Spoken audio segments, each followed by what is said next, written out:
मेरे प्रिय साथियों, आज हम बात कर रहे हैं कलेक्टिव बार्गेनिंग की, सामूहिक सौदेबाजी की। सबसे पहले सामूहिक सौदेबाजी होती क्या है उसे समझते हैं। सामूहिक सौदेबाजी समझने के लिए हमें कुछ डिटेल में जाना पड़ेगा। कलेक्टिव बार्गेनिंग किन किन चीज़ों को इन्वॉल्व करती है वह समझने की बहुत आवश्यकता है। यह 3 चीज़ों को बहुत तरीके से इन्वॉल्व करती है। Number 1, discussions and negotiations between groups means employee and employer, और वो भी किसके लिए? Terms and conditions of employment, that is called collective, और किसी काम के लिए नहीं।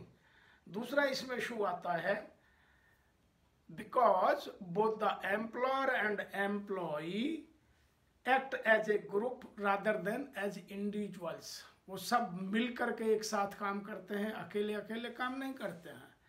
तो it is known as bargaining. जब दोनों के बीच सौदेबाजी होती है तो वह बार्गेनिंग कहलाती है। और इसीलिए जब एम्प्लॉय और एम्प्लॉयर बैठकर किसी इशू को सेटल करते हैं, डिस्कशन करते हैं, उस पर चिंतन करते हैं, वही कलेक्टिव बार्गेनिंग कही जाती है। साधारण भाषा में यह है। इसको यदि मैं देखूं तो यह इंडस्ट्रियल डिस्प्यूट एक्ट की सेक्शन 18 में, धारा 18 में भी इसको परिभाषित किया गया है। और इसको परिभाषित करने के लिए कहा गया है कि a settlement arrived at by agreement means agreement is a process collective by agreement between the employer and workman, otherwise than in course of conciliation proceedings shall be binding on the parties to the agreement। तो section 18 में जो collective bargaining के लिए बात कही गई है वह 3 चीज़ें उसमें प्रमुख रूप से हैं, और उसके लिए उनकी बाइंडिंग की भी बात की गई है कि जो उसमें पार्टी इन्वॉल्व थी उन दोनों पार्टियों पर वह कलेक्टिव बार्गेनिंग का इशू पूरी तरह अबाइडिंग है, बाइंड करता है। अब इसको 2 तरीके से समझा जा सकता है। एक है subject to the provisions of subsection 3 an arbitration award which has been enforceable shall be binding on the parties to the agreement who referred the dispute to arbitration। तो एक तो ये है। दूसरा, इसी में a settlement arrived at in the course of conciliation under the act or arbitration award in case where the notifications has been issued under the subsection 3A। वह भी बहुत जरूरी है। Under the subsection 3A of section 10A an award of labour court tribunal और national tribunal which has become enforceable shall be binding to the parties to the inter dispute. और इसमें आगे बहुत सारी डेफिनेशंस हैं जो यहाँ डिस्कस करने की आवश्यकता शायद कम है। इसीलिए हमें इन तीनों चीज़ों को समझने की आवश्यकता है। इसमें 3 चीज या 4 चीज बड़े महत्वपूर्ण रोल प्ले करती हैं कलेक्टिव बार्गेनिंग में। Collective bargaining is a collective process. यह एक सामूहिक सौदेबाजी एक सामूहिक प्रक्रिया है in which representative of both management and workmen participate। इसमें अकेला पक्ष कुछ नहीं कर सकता। इसमें मैनेजमेंट रिप्रेजेंटेटिव या मैनेजमेंट स्वयं और वर्कमैन या workman representative as a unions इसमें पार्टिसिपेट करते हैं। पहली कंडीशन। दूसरी कंडीशन है it is a continuous process. यह एक दिन का काम नहीं है, ये सतत प्रक्रिया है, उद्योगों में चलती रहती है। Which aims at establishing stable relationship between parties involve. जो दोनों पार्टी एम्प्लॉयर एम्प्लॉयज हैं उन दोनों के बीच ये लंबे समय तक एक इंडस्ट्रियल हार्मोनी, इंडस्ट्रियल पीस, औद्योगिक अच्छे संबंधों को डेवलप करती है। नंबर 3 इसमें है it is not only involve the bargaining agreement but also involve the implementation of such agreement. यह केवल सामूहिक सौदेबाजी तक सीमित नहीं है, उसका सामूहिक इम्प्लीमेंटेशन कराने तक की प्रोसेस है। इसमें चौथी बात जो और इम्पोर्टेंट है, attempts in achieving discipline in the industry. उद्योगों में पूर्ण अनुशासन अचीव करने की प्रक्रिया है ये। ऐसा नहीं है कि एक दिन आया एक दिन खत्म हो गया। It is flexible approach. इसमें फ्लेक्सिबिलिटी है, जब जैसा बदलाव की आवश्यकता है वो बदलाव किया जा सकता है। रिजिडिटी को यह दूर करती है। As the parties involve have to adopt the flexible attitude towards negotiations. जैसे अभी कोई टेक्नोलॉजी नई आ गई और उस मशीन को रिप्लेस करना है, तो दोनों पार्टी तय करके उसके पूरे नेगोशिएशंस को डिसाइड करती हैं कि उसका प्रोडक्टिविटी लेवल क्या होगा, उसका इंसेंटिव का कंट्रीब्यूशन क्या होगा, उस पर जो पोजीशंस अबंडेंट होंगी उनका क्या होगा, उनको रीएम्प्लॉयमेंट कहाँ मिलेगा, या उनकी कौन कौन सी री स्किल डेवलप की जाएंगी, क्योंकि टेक्नोलॉजी बहुत तेज़ी से बदल रही है। या मैं पूरी प्रक्रिया ही बदल देता हूँ, मेरा प्रोडक्ट मिक्स चेंज हो गया। तो ये सब चीज़ें इस कलेक्टिव बार्गेनिंग का हिस्सा हैं। अब हम बात करते हैं कि इसकी मेन कैरेक्टरिस्टिक्स क्या है। जब हम कलेक्टिव बार्गेनिंग सामूहिक सौदेबाजी की बात करते हैं तो इसमें हमें 10 चीज़ों का एक ध्यान रखने की आवश्यकता है। सबसे पहली है कलेक्टिव प्रोसेस। ये दोनों हैं, इसमें एम्प्लॉयर भी और वर्कमैन भी। ये कलेक्टिव प्रोसेस है, इसको अकेला कोई पक्ष नहीं कर सकता। और दोनों को सकारात्मक रूप से सोचना और प्रोडक्टिविटी बढ़ाने के सभी आयामों को ध्यान में रखते हुए काम करना। दूसरा है कंटिन्यूस प्रोसेस है, एक दिन नहीं है। उद्योग एक दिन नहीं चलता, रोज चलता है, तो ये सतत प्रक्रिया है। इसमें इसीलिए आपको रोजाना इस पर फोकस करना पड़ेगा। नंबर 3 है फ्लेक्सिबल एंड मोबाइल। जैसे मुझे आवश्यकता जहाँ जहाँ जितनी जितनी पड़ती है मैं इसको उतना फ्लेक्सिबल रखूँ और मोबाइल रखूँ। इसमें रिजिडिटी की आवश्यकता बिल्कुल नहीं है। नंबर 4 जो इसका सबसे प्रमुख घटक है वह है यह बाइपार्टाइट, द्विपक्षीय प्रोसेस है। इसमें अकेला कोई नहीं कर सकता और तीसरे की आवश्यकता नहीं। तीसरे को केवल हम कुछ दिन के लिए जरूरत पड़े तब कर सकते हैं, लेकिन जहां मुझे इशू आइडेंटिफिकेशन है और इशू इम्प्लीमेंटेशन है तो वो दोनों ही रहते हैं। नंबर 5 पर आता है डायनेमिक। यह बहुत डायनेमिक है। आज किसी एक प्रोसेस के लिए, कल किसी और प्रोसेस के लिए, आज वर्किंग कंडीशंस इंप्रूवमेंट करने के लिए, कल वेलफेयर स्कीम पर डिस्कशन करने के लिए, या कोई नया इशू। तो यह एक बहुत डायनामिक प्रोसेस है। इसकी बाउंड्रीज बहुत ज़्यादा डायनामिक है। इसको समझने के लिए हमें उद्योग की प्रोसेस को समझना बहुत आवश्यक है। नंबर 6 है इंडस्ट्रियल डेमोक्रेसी। औद्योगिक प्रजातंत्र की बात करती है कि हर एम्प्लॉय अपना कंट्रीब्यूशन दे सकता है, अपनी बात कह सकता है, अपनी बात रख सकता है और अपना सुझाव दे सकता है। प्रोडक्टिविटी बढ़ाने के लिए, औद्योगिक पीस को और मजबूत करने के लिए उसका सहयोग इसमें वांछनीय है, आवश्यक है। नंबर 7 है कंप्लीमेंट्री प्रोसेस। ये एक दिन का नहीं है, कंप्लीमेंट्री है, एक दूसरे को पूरक है। एक काम हुआ दूसरा उससे कनेक्टेड है। तो bargaining, collective bargaining is a complementary process. Number 8 है डिसिप्लिन इन इंडस्ट्री। उद्योग में अशांति ना हो, उद्योग में नियमितता बनी रहे, उद्योग में अनुशासन बना रहे, उद्योग में शांति बनी रहे, उसकी यह प्रोसेस है। उसके लिए समय समय पर इस प्रक्रिया को अपनाकर औद्योगिक संबंधों को और मजबूत बनाने के प्रक्रिया का नाम ही कलेक्टिव बार्गेनिंग है। नंबर 9 जो सबसे इम्पोर्टेंट है, जिसके लिए सब लोग बड़े व्यथित रहते हैं, इट्स एन आर्ट। ये सबके बस का काम नहीं है।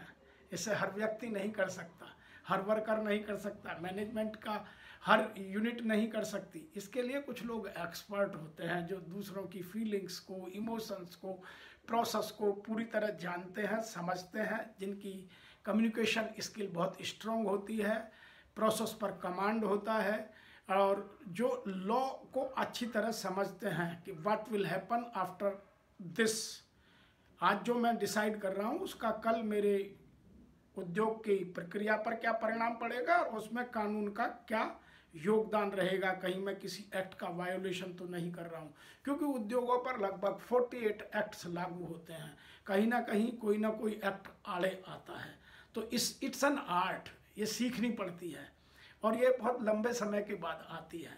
नंबर 10 जो सबसे ज़्यादा महत्वपूर्ण है वो है इंडस्ट्रियल ज्यूरिस्प्रूडेंस। उद्योगों में एक न्यायिक व्यवस्था है कि आप भी कुछ दीजिए मैं भी कुछ दूं, क्योंकि एम्प्लॉयर पूंजी लगाता है तो वर्कर अपना श्रम भी लगाता है। तो ये श्रम और पूंजी के बीच न्याय व्यवस्था को आगे बढ़ाने का एक माध्यम है। तो इसीलिए इन 10 घटकों को ध्यान में जो रखता है वह इन चीज़ों को आगे बढ़ा ले जाता है, नहीं तो इंडस्ट्रियल पीस डिस्टर्ब हो जाता है। इसी तरह से हम इसी क्रम में और बात सीखेंगे कि कलेक्टिव बार्गेनिंग के ऑब्जेक्ट क्या हैं, इसकी आवश्यकताएं क्यों पड़ती हैं। सबसे पहले प्रमोट इंडस्ट्रियल डेमोक्रेसी, कि मैं प्रत्येक कर्मकार की भावनाओं को समझूं, प्रत्येक कर्मकार की आवाज़ को जगह दूं और मैं उसकी फीलिंग्स को, उसके इमोशंस को, उसके टेम्परामेंट्स को उद्योगों में जगह दे करके इंडस्ट्रियल पीस में उसके कंट्रीब्यूशन को इन्वॉल्व करूं। दूसरा इसका उद्देश्य है इम्प्रूव एम्प्लॉय एम्प्लॉयर रिलेशनशिप। दोनों के बीच, एम्प्लॉयर और एम्प्लॉय के बीच जो संबंध है वो बहुत मधुर, बहुत सघन, बहुत अच्छे डेवलप करने की प्रक्रिया है। नंबर 3 है सेटल डिस्प्यूट।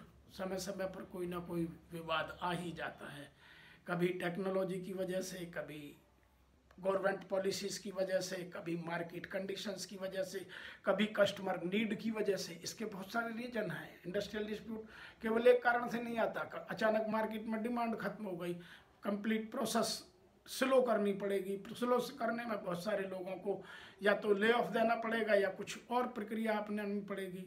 तो उस सब के जो कॉमन इश्यूज हैं उन सबको सेटल करने की प्रक्रिया का ऑब्जेक्ट यहाँ रहता है। नंबर 4 पर है अवॉइड थर्ड पार्टी इंटरवेंशन। यह आज बहुत महत्वपूर्ण हो गया है। उद्योगों में एम्प्लॉय की फीलिंग्स और इमोशंस को आउटसाइड पार्टी बहुत इन्वॉल्व करना चाहती हैं और उनका बेनिफिट लेकर वो अपना स्वार्थ, अपने आप का इन्वॉल्वमेंट बढ़ाकर अपना स्वार्थ बढ़ाना चाहती हैं। आज एक बात बहुत ज़्यादा उद्योगों में घर कर गई है, वो उद्योग चाहे रिमोट में लगा हो या शहर के बीचों बीच लगा हो, बाहर की जो पॉलिटिक्स है, बाहर के जो एलिमेंट्स हैं, जो थर्ड पार्टी हैं, उनका महत्व इतना बढ़ता जा रहा है। यदि कोई ऑर्गेनाइजेशन ठीक से बाउंड्री मैनेजमेंट नहीं करता तो वहाँ आईआर की प्रॉब्लम हमेशा बनी रहती है। इसीलिए अब आईआर के साथ बाउंड्री मैनेजमेंट कंपलसरी हो गया है और कलेक्टिव बार्गेनिंग बाउंड्री मैनेजमेंट की प्रोसेस को मजबूत करता है, क्योंकि वह थर्ड पार्टी को इन्वॉल्व होने से रोकता है। और वह तभी संभव है जब मैनेजमेंट यूनियन को रेस्पेक्ट देती हो और यूनियन भी अपने आप को एज ए यूनियन काम कर रही हो, एज ए इंडिविजुअल अपने स्वार्थ के लिए उसके पदाधिकारी काम ना कर रहे हो। तो दोनों बातें यहाँ बहुत आवश्यक है, तभी थर्ड पार्टी इंटरवेंशन को रोका जा सकता है। अन्यथा कभी गवर्नमेंट के ऑफिशियल्स या कभी लोकल एमएलए, एमपी और लोग इंटरवेंशन कुछ ना कुछ उद्योग में बनाए रखते हैं। नंबर नेक्स्ट, इसी क्रम में हम बात करते हैं बार्गेनिंग इश्यूज क्या क्या होते हैं। जो कलेक्टिव बार्गेनिंग में इशू डिस्कस किए जाते हैं वो क्या क्या हो सकते हैं। तो कलेक्टिव बार्गेनिंग में सबसे पहला है वेज एंड इंसेंटिव्स। आज इंसेंटिव के बगैर कोई इंडस्ट्री नहीं चल सकती, क्योंकि प्रोडक्टिविटी बढ़ानी है तो इंसेंटिव स्कीम को लाना ही पड़ता है। तो उसका डिस्कशन पूरा होना बहुत ज़रूरी है।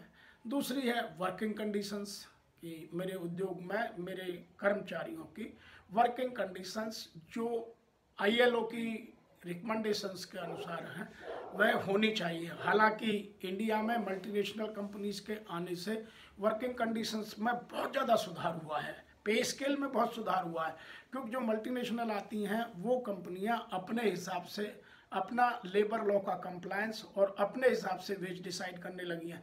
इसलिए भारत में अब वेज और वर्किंग कंडीशंस के इशू मिनिमाइज होते जा रहे हैं।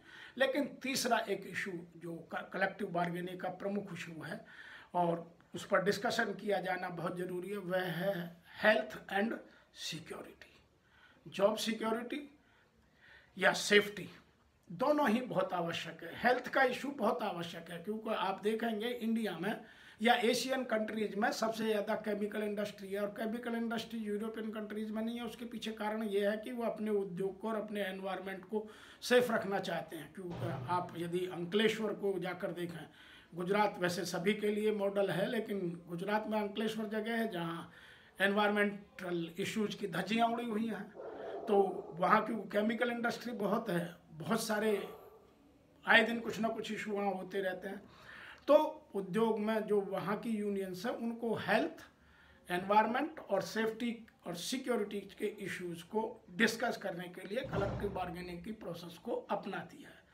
नंबर 4 हम बात करते हैं impact of technology and procedural change in employment. जैसे जैसे टेक्नोलॉजी बढ़ती है तो मैन पावर घटती है।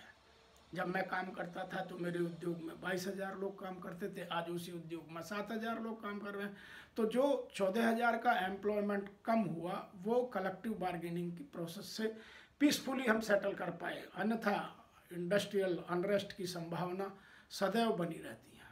तो आपको टेक्नोलॉजी के आने से जो जो पोस्ट अबांडन करनी है उन सबको डिस्कशन में कीजिए, और नेक्स्ट LTS आने से पहले पहले उन सबको ऑन रिकॉर्ड डिस्कशन करके फ्रीज कर लीजिए, अन्यथा वो LTS में बड़ी असुविधा का विषय बन जाता है। नंबर 5 है regulations and practice pertaining to the employees. तो जो एम्प्लॉय वेलफेयर के रूल्स एंड रेगुलेशंस हैं उनको, वैसे तो मैंने अभी आपके साथ डिस्कस किया कि मल्टीनेशनल के आने से या इंडिया में प्रोफेशनलिज्म मैनेजमेंट के आने से ये इशू काफ़ी कम हो गए हैं, लेकिन फिर भी अभी भी जगह जगह टुकड़ों टुकड़ों में नज़र आते हैं। वहाँ भी इनको ठीक से डिस्कस करने की आवश्यकता है, इसीलिए कलेक्टिव बार्गेनिंग का इशू आज भी बहुत ज़्यादा सार्थक बना हुआ है। नंबर 6 है एम्प्लॉय बेनिफिट्स। एम्प्लॉय को कौन कौन से बेनिफिट और दिए जाएं, जैसे पेंशन प्लान है, और बहुत ज़्यादा वैक्सीनेशन की आवश्यकता पड़ती है। तो ये सब चीज़ें ऐसी हैं जिन पर आप चर्चा कर समय समय पर उनका निदान खोजकर उनको ठीक से इम्प्लीमेंट कर सकते हैं।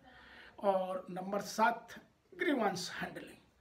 ऐसा कोई उद्योग नहीं हो सकता, जब घर नहीं हो सकता तो उद्योग में तो बहुत लोग काम करते हैं जहाँ ग्रीवेंस ना आती हो। इसलिए ग्रीवेंस हैंडलिंग का प्रोसीजर बहुत सटीक होना चाहिए। और अभी तो गवर्नमेंट ने नया एक posh prevention of sexual harassment act भी बना दिया है, जिसमें ICC का फॉर्मेशन कंपलसरी है। तो इसीलिए इन सब चीज़ों को कलेक्टिव बार्गेनिंग से जोड़कर और उनको ठीक से हैंडल करना आवश्यक है, ताकि छोटे छोटे इशू बड़े ना बन जाए और उद्योग में किसी तरह का अनरेस्ट के लिए वो एक कॉज ना डेवलप हो जाए। इसलिए आपको इन चीज़ों को समय रहते हुए कलेक्टिव बार्गेनिंग की प्रोसेस से ख़त्म कर लेना आवश्यक है। अब कलेक्टिव बार्गेनिंग में स्टेप कौन कौन से लिए जाते हैं यह भी जानना जरूरी है, क्योंकि कलेक्टिव बार्गेनिंग एक बहुत इंपॉर्टेंट प्रोसेस है। तो प्रोसेस के स्टेप भी आपको पता होना चाहिए, और यदि कोई शॉर्टकट मारते हैं तो उसके रिजल्ट नहीं आते हैं। तो सबसे पहला स्टेप है acknowledging and identifying the problem, कि मेरे शॉप फ्लोर पर क्या प्रॉब्लम हो सकती है, या किसके सिम्टम्स, या कहाँ से एम्प्लॉयज़ की पल्स क्या बोल रही है। तो वो यह वही जान सकते हैं जो रोज़ाना शॉप फ्लोर पर जाते हैं। इसीलिए रोज़ाना शॉप फ्लोर पर 1 घंटा बिताना मैं IR की टीम के लिए हमेशा आवश्यक मानता हूँ। जब तक IR की टीम का मेंबर 1 घंटे शॉप फ्लोर पर रोज नहीं जाएगा तो वह एम्प्लॉय की पल्स को समझ ही नहीं सकता। इसीलिए एक्नॉलेजिंग एंड आइडेंटिफाइंग के लिए आपको एक प्रोसेस अपनाने की आवश्यकता है। दूसरा है collection of facts and data. आप वहाँ डेटा कलेक्ट कीजिए, जो भी इशू आए उसके फैक्ट्स क्या हैं, उसके डेटा क्या हैं, उसके कॉजेज क्या हैं, उसका इफेक्ट मेरे ऊपर क्या आने वाला है। वह डेटा एनालिसिस होगा, उतनी ही आपकी बार्गेनिंग दोनों पक्षों की, चाहे वो एम्प्लॉयर हो चाहे वर्कमैन हो, उतनी मजबूत होगी। नंबर 3 जो इस स्टेप है वो है सिलेक्शन ऑफ रिप्रेजेंटेटिव्स। आज की डेट में रिप्रेजेंटेटिव मैनेजमेंट रिप्रेजेंटेटिव तो मैनेजमेंट की टीम है वो आते हैं, लेकिन एम्प्लॉय का रिप्रेजेंटेशन एम्प्लॉय अपनी यूनियन के रिप्रेजेंटेटिव को भेजे या प्रोसेस एक्सपर्ट को, जिस भी प्रोसेस से रिलेटेड वो इशू है उसको भेजे।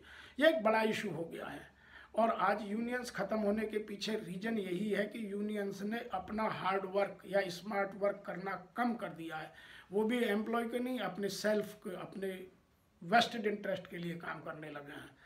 तो ये एक बड़ा इशू है, लेकिन किसी दिन अलग से डिस्कस करेंगे। आज हम कलेक्टिव बार्गेनिंग की बात कर रहे हैं, तो वहाँ एक टीम बनाई जाए कि कौन कौन रिप्रेजेंटेटिव इस प्रोसेस में हिस्सा लेंगे।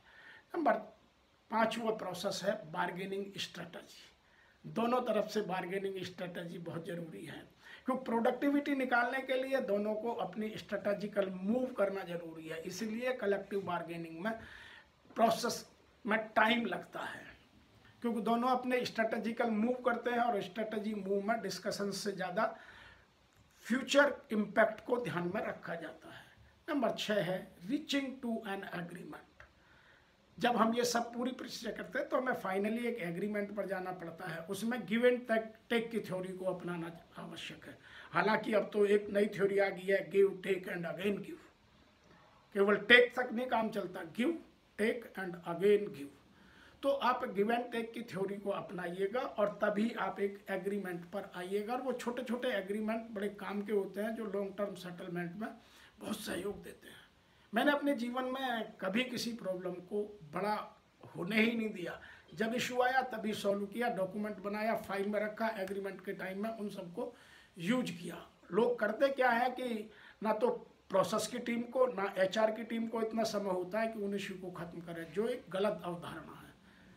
मैं आज सभी एचआर टीम के मेंबर्स से या आईआर की टीम मेंबर्स को यह अवगत करा देना चाहता हूं कि वो छोटे छोटे इशू को इमीडिएटली रिजॉल्व करें और उनका फाइल बनाकर डॉक्यूमेंटेशन अपने पास रखें। नंबर 6 है रीचिंग टू एन एग्रीमेंट, जो मैं अभी बात कर रहा था। नंबर 7 बात करते हैं formalising and enforcing the agreement. उस एग्रीमेंट को टाइम रहते हुए, बहुत सारे लोग एग्रीमेंट कर लेते हैं शॉप फ्लोर पर, यूनियन भी हाँ कर लेती है, वर्कमैन भी हाँ कर लेता है, लेकिन जब उसको इम्प्लीमेंट करने लगते हैं तो अभी जल्दी क्या है, अभी वो नहीं मानेगा, बहुत सारे इशू पैदा करते हैं। लेकिन आप उसको टाइम रहते हुए, जो टाइम आपने लिखा है उस टाइम से सिस्टमेटिक वे में लोगों की फीलिंग्स और इमोशंस को ध्यान रखते हुए इमीडिएटली एनफोर्स कीजिए। एनफोर्स में डिले ऑर्गेनाइजेशनल डिले मानी जाती है और जो लॉन्ग टर्म में बहुत घातक होती है। मैंने कई परिणाम देखे हैं, जब कभी समय मिलेगा तो आपके साथ डिस्कस करेंगे, जो इम्प्लीमेंट टाइम से नहीं किया और फिर वह इम्प्लीमेंट ही नहीं हुआ। एक बार यदि डिले हो गया तो फिर वह डिले हो गया। नंबर हम बात करते हैं इम्पोर्टेंस ऑफ कलेक्टिव बार्गेनिंग की। इसकी इम्पोर्टेंस जितनी हमने बातें की हैं उस सबको हम एक सिस्टमेटिक वे में आपके साथ डिस्कस करते हैं। सबसे पहले बात करते हैं इम्पोर्टेंस फॉर एम्प्लॉय। एम्प्लॉय के लिए क्या इम्पोर्टेंस है, जो इसका सबसे बड़ा हिस्सा है। Number 1, to develop a sense of self respect. उसको मेरी बात सुनी गई, मेरी बात मानी गई, हमें रेस्पेक्ट मिलती है, हमारी बात सुनी जाती है। और मैंने कई बार देखा है जब नई मशीनों का इंसेप्शन किया जाता है, उनको एस्टेब्लिश किया जाता है, तो एम्प्लॉय की हाइट के हिसाब से, एम्प्लॉय की एफिशिएंसी के हिसाब से, ऑर्गेनाइजेशनल एनवायरमेंटल इफेक्ट के हिसाब से उसको यदि डेवलप किया जाए तो उसकी प्रोडक्टिविटी बहुत हाई आती है। और जहाँ एम्प्लॉय की वॉइस को नहीं सुना जाता और मनमर्जी से या जो उसके साथ लिटरेचर आता है उस हिसाब से मशीन को इम्प्लीमेंट करने की या एस्टेब्लिश करने की कोशिश की है, तो बाद में परिणाम थोड़े गलत होते हैं। मेरा अपना व्यक्तिगत एक्सपीरियंस है। इसी तरह से दूसरी हम बात करते हैं to increase the strength of workers, their bargaining capacity as a group increase. किसी इंडिविजुअल एम्प्लॉय की रिकॉग्निशन बहुत हाई ना हो जाए कि केवल हम उसी की सुनते हैं। इसीलिए कलेक्टिव बार्गेनिंग के इशू को सबको लगे कि एक माध्यम से, कलेक्टिव बार्गेनिंग के माध्यम से, ग्रुप ऑफ पीपल के माध्यम से बात सुनी जाती है। तो इंडिविजुअल वैल्यू की जगह हम कलेक्टिव वैल्यू को ज़्यादा महत्व दें। नंबर तीसरी इम्पोर्टेंस जो एम्प्लॉय के हिसाब से है, increase the moral and productivity of employees. यह जब एम्प्लॉय को बिलोंगिंगनेस आती है, अपनापन लगता है, तो उसकी प्रोडक्टिविटी और उसका मोरल, उसका मनोबल और उसकी उत्पादकता दोनों बहुत तेज़ी से बढ़ती हैं। तो उसका बेनिफिट इंसेंटिव स्कीम के माध्यम से उनको आता है। नंबर नेक्स्ट है to restrict the managements freedom. जब एक बार तय होगी तो फिर मैनेजमेंट बार बार आकर के अपनी बात को नहीं कर सकता। तो आपका जो प्रोसेस एक बार डिज़ाइन हो गया उसको ही केवल फॉलो करना है। फिर यदि उसमें कोई डिज़ाइन में चेंज आना है तो फिर डिस्कस कीजिए, फिर डिज़ाइन को बदलिए, वो चाहे प्रोसेस हो, चाहे वो SOPs हो या कोई और चीज़ हो। लेकिन आप बार बार अपनी फ्रीडम को ख़त्म करने के लिए एम्प्लॉई इन चीज़ों को लिए राइटिंग में बाध्य होता है। वह बार बार मैनेजमेंट इंटरवेंशन को शॉप फ्लोर पर लाइक नहीं करता, उससे रोजाना की प्रॉब्लम्स बढ़ती हैं और मैनेजमेंट के कुछ लोगों की मनमानी कभी कभी उद्योग को या उद्योग की शांति को भंग करने का काम करती हैं। इसीलिए आपको इन चीज़ों को समझना है। Last but not the least, जो एम्प्लॉय को इसका बेनिफिट है, strengthen the trade union movement. जैसे जैसे कलेक्टिव बार्गेनिंग होगी तो आपका जो ट्रेड यूनियन मूवमेंट है वह मजबूत होता है। आज कम क्यों होता जा रहा है? कि हम इंडिविजुअल की बात करने लगे हैं। दूसरा बात करते हैं importance of collective bargaining to the employer. अब एम्प्लॉयर को क्या फ़ायदा है? Number 1, when employ feel motivated तो आपकी प्रोडक्टिविटी हाई होगी, उनका एम्प्लॉय एंगेजमेंट हाई होगा, आपका प्रोसेस में लॉसेस कम होंगे, प्रोसेस में आपको डिस्टरबेंस कम होगा, आपकी डिलीवरी टाइम पर होगी और आपकी प्रोडक्टिविटी बहुत बेहतर होगी। जो आपके लॉसेज हैं, जो चाहे वो लॉसेज रॉ मटेरियल के हों, मिडिल प्रोसेस के हों, इन प्रोसेस हों या फाइनल के लॉसेज हों, सभी कम हो जाते हैं। दूसरा, इसका एक और जो बेनिफिट है वो है it is easier for the management resolve issue at the bargaining table rather than taking to the complaints of employees individually। आप इसमें इंडिविजुअली, क्योंकि वहाँ ये एक ही समस्या नहीं होती थी, रोजाना एक एक करके सुलझाएंगे तो कोई काम नहीं होता है। जैसे एब्सेंटी की प्रॉब्लम है तो एब्सेंटी की प्रॉब्लम एक बार कलेक्टिव बार्गेनिंग में डिस्कस करिएगा ना, क्या क्या रूल बनाने हैं, चार्ज शीट कब देनी है, शो कोज कब देना है, किस किस को क्या करना है, वो सब चीज़ें स्टैंडिंग ऑर्डर को सहारा लेकर के उनको डिस्कशन कीजिए और उस प्रोसीजर को फिर इम्प्लीमेंट कीजिए। ए के लिए रूल अलग, बी के लिए रूल अलग मत बनाइएगा। मैं बहुत उद्योगों में देखता हूँ कि person to person rule vary कर जाता है, डिफर कर जाता है, तो वहाँ मैनेजमेंट को दिक्कत आती है। इसीलिए कलेक्टिव बार्गेनिंग का सहारा मैनेजमेंट को लेना चाहिए। ऑनेस्टी और इंटेग्रिटी से काम करने की आवश्यकता है।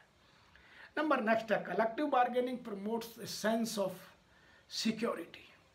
जब एक बार तय हो गया तो फिर आप वर्कर में सेंस ऑफ सिक्योरिटी आती है और वह उसको काफ़ी तेजी से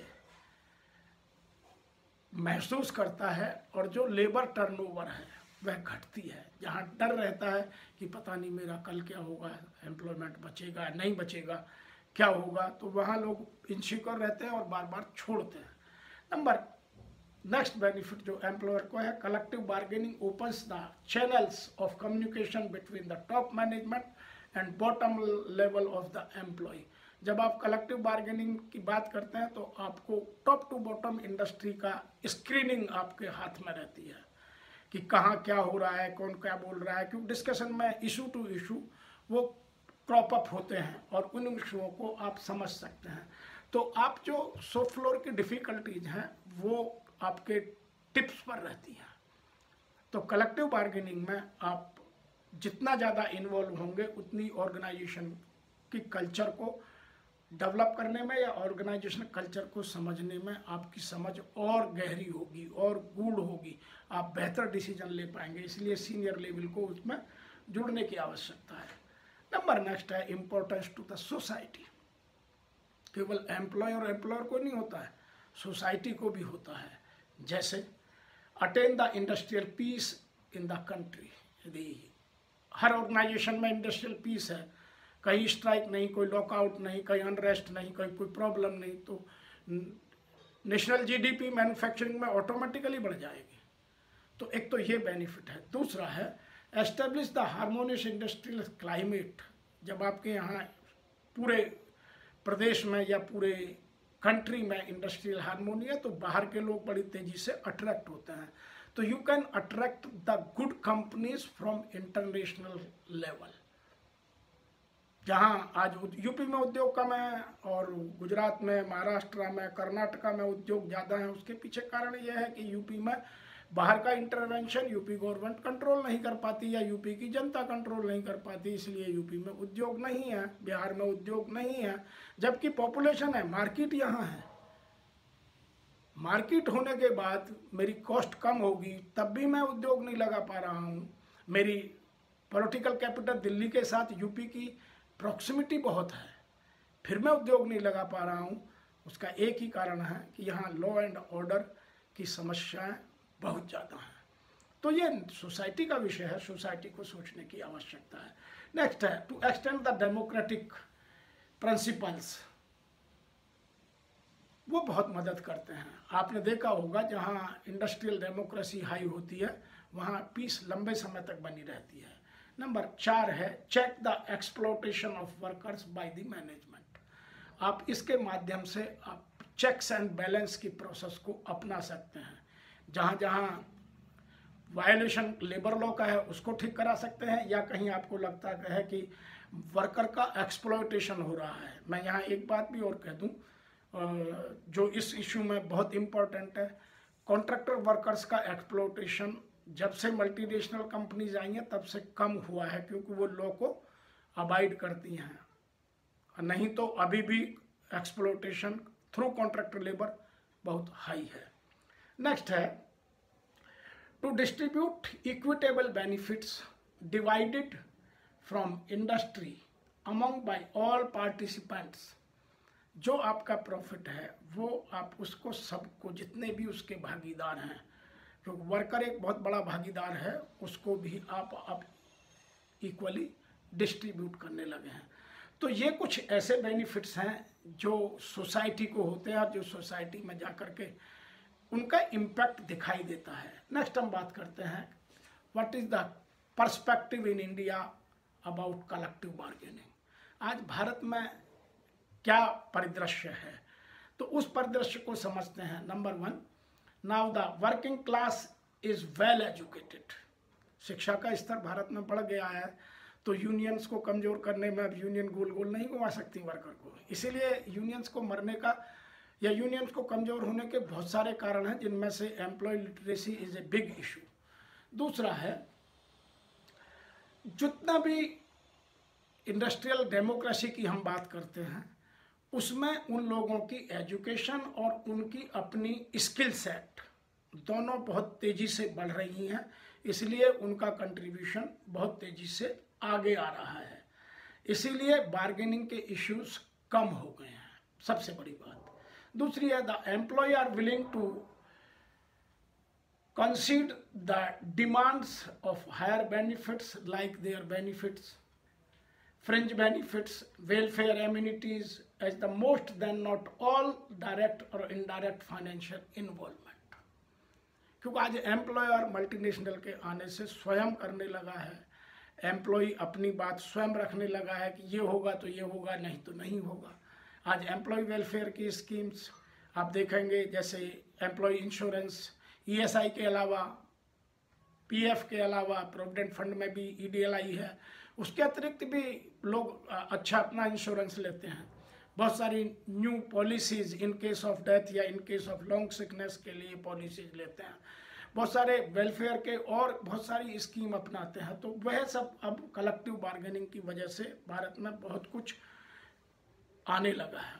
लेकिन इसका एक बड़ा इशू जो सामने आ रहा है वो ये है कि यह ऑर्गेनाइज सेक्टर में ऑर्गेनाइज वर्कर के लिए है, अनऑर्गेनाइज वर्कर के लिए अभी भी बड़ा इशू है, जिस पर बहुत आवश्यकता है काम करने की। और अभी तो एक नया टर्मिनोलॉजी और आ गई है, गिग वर्कर्स, वो हमें कहाँ ले जाएगी उस पर चर्चा किसी दिन अलग से करेंगे। बट एक इम्पोर्टेंट इशू है जो कलेक्टिव बार्गेनिंग को वीक करता है, क्योंकि सबकी टर्म्स और कंडीशंस अलग अलग हैं। आने वाले टाइम में कलेक्टिव बार्गेनिंग पर इम्पैक्ट डालेगा गिग वर्कर्स, और गिग इकोनॉमी के लिए गिग वर्कर्स का होना स्वाभाविक है। चलिए आगे बात करते हैं। With the multinational companies in India, 3 चीज़ें बहुत अच्छी हो गई हैं जो मैं बहुत देर से बात करता हूँ। नंबर 1, लुक्रेटिव फैसिलिटीज़ वो देने लगे हैं, पे पैकेज पहले से हाई हो गए हैं, और एम्प्लॉयज़ वेलफेयर पर वो अधिक काम करने लगे हैं। तो इन तीनों का इम्पैक्ट हमें नज़र आता है। लेकिन अभी भी भारत में करंट पर्सपेक्टिव में भी कुछ कॉमन इश्यूज हैं जिन पर अभी किसी का फोकस या जितना जाना चाहिए उतना नहीं गया है, उसकी हम बात करते हैं। सबसे पहला इशू है हाउस रेंट अलाउंस। जिन लोगों की अपनी कॉलोनी है, जिन कंपनियों में, उनकी तो कोई बात नहीं है, लेकिन जो कॉलोनी है, जो HRA पे करते हैं, जैसे IT में कोई कॉलोनी बना नहीं सकता, कॉलोनी अब बनाने का प्रचलन भी कम हो गया क्योंकि नंबर ही कम है और अब ट्रांसपोर्टेशन के साधन बहुत अधिक हो गए हैं, प्रॉक्सिमिटी लोगों की बहुत अधिक हो गई है। तो HRA आज की डेट में एक प्रमुख इशू है जिसको कलेक्टिव बार्गेनिंग से ठीक करने की समय समय पर आवश्यकता भारत में आज भी बनी हुई है। दूसरा है LTA, लीव ट्रैवल कंसेशन, क्योंकि अब क्योंकि पढ़ा लिखा एम्प्लॉय आ रहा है, उसकी नीड्स, उसकी फैमिली की नीड्स अलग हो गई हैं। मीडिया ने सब लोगों को आशाएं और अपेक्षाएं इतनी जागृत कर दी हैं कि अब हर आदमी अपनी छुट्टी एंजॉय करना चाहता है, पहले की तरह लीव एनकैशमेंट में नहीं फंसता। आज बड़े एक विषय पैदा होते जा रहे हैं कि लोग अपनी लीव को पूरा एंजॉय करते हैं, पहले की तरह एक्यूमुलेट नहीं करते। पहले थोड़ा अलग माहौल था, आज मिलेनियल्स किसी और तरीके से काम कर रहे हैं।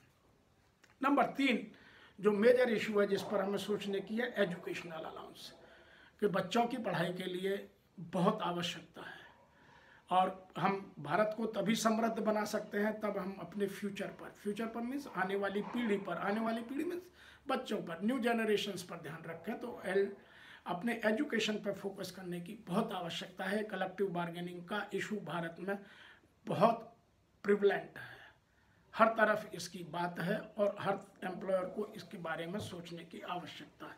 नंबर 4 एम्प्लॉय वेलफेयर स्कीम्स, जिनकी भारत में अभी भी बहुत कमी है। यदि उनके नाम तो बहुत जगह मिल जाएगा लेकिन उसमें अमाउंट बहुत लो है, इसलिए उन चीज़ों को ठीक करने की आवश्यकता है। तो मैं समझता हूँ कि जो हमारा आज का कलेक्टिव बार्गेनिंग का इशू है वह हमने ठीक से आपके साथ डिस्कस करने की कोशिश की है। इसके बाद भी आपको लगता है कि कुछ आप इसको और बेहतर कराने में मदद कर सकते हैं तो हमें लिखिए, अपने सुझाव भेजिए। यदि आप कुछ और हमसे जानना चाहते हैं तो हमें वो भी लिखिए, हम सदैव आपके साथ।